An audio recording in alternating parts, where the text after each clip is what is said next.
నా పేరు కందికటి నరసింహారావు. నేను భారత క్షేత్ర యువజన పార్టీలో పొలిటికల్ అవేర్నెస్ లో నేను సభ్యుడిని నాయకుడిని ప్లస్ హైకోర్టు అడ్వకేట్ మేధర్ శాఖ రాష్ట్ర అధ్యక్షుని కూడా. విషయం ఏంటంటే ఈ రోజు మా జాతీయ అధ్యక్షులు గారు అయినటువంటి బోడే రామచంద్ర గారి ఆదేశాల మేరకు ఐపీలోని అన్ని జిల్లాల కలెక్టర్ గారికి ఒక రిప్రజెంటేషన్ పని జరగడం చెప్పడం జరిగింది.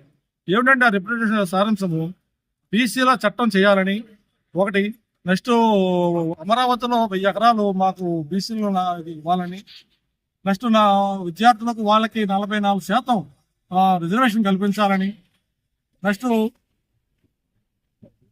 ఇంకేదైనా ఉన్న ప్రాబ్లమ్స్ ఉన్నా సరే మాకు జరిగేటటువంటి అన్యాయం గురించి పోరాడే విధంగా కలెక్టర్ గారి దృష్టి తీసుకెళ్ళి వెళ్ళి వాళ్ళ దృష్టిలో ప్రభుత్వానికి దృష్టి తీసుకెళ్లి మాకు న్యాయం జరిగేలా చేయమని ఆదేశించడం జరిగింది.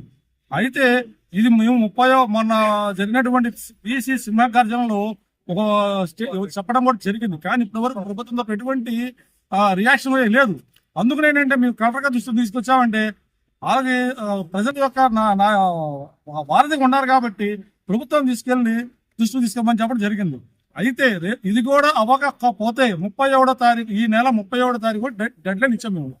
ఇది గనక రెస్పాండ్ కాకపోతే ఎవరి తరపున మా జాతీయ అధ్యక్షులు గారు బోడే రామచంద్ర గారి ఆధ్వర్యంలో విజయవాడలో ధర్నా చౌకలో ఆయన ఆధ్వర్యంలో నిరాహార దీక్షగా పూనుకోవడం జరిగింది.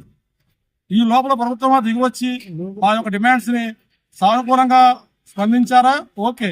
లేని పక్షంలో రేపు 11వ తారీఖు జరగబోయేటువంటి నిరాహార దీక్షకి ఎవరు అడ్డుపడ్డా ఎవరు ఏ విధంగా రాజకీయాలు చేస్తున్నా తగ్గేది లేదండి. రేపు రాబోయే 2029 రాజకీయ ఎలక్షన్లో మా బీసీలు, ఎస్సీ, ఎస్టీ, మైనారిటీలు అందరూ ఒక కూటమిగా ఏర్పాటు చేసుకొని రాబోయే ప్రభుత్వాలకు అందరికీ బుద్ధి చెప్తాము. అంతేకాదు మేమేమో ఐఎమ్ బగ్గర్స్, మేమేమో మా అడుక్కునే వాళ్ళం కాదు. ఏదో అందరూ అంటున్నారు బీసీలు అంటే బ్యాక్వర్డ్ క్యాస్ట్ ఎన్నుకోసా అని. ఆ ఎన్నుకోస సిరకొడుతూనే ఉన్నా 79 సంవత్సరాలు బట్టి ఎటువంటి స్పందన లేదు. కాబట్టి ఈసారి మేము గట్టిగా యాక్షన్లో దిగడానికి మేము తగ్గేది లేదండి. ఈ ప్రభుత్వం వారు ఎన్ని కుతంత్రాలు చేసినా మేము తగ్గం.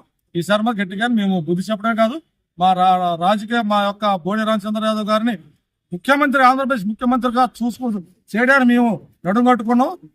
100% మేము దానికి కార్యాచరణకి సిద్ధంగా ఉన్నాము. Thank you sir. Thank you very much. జై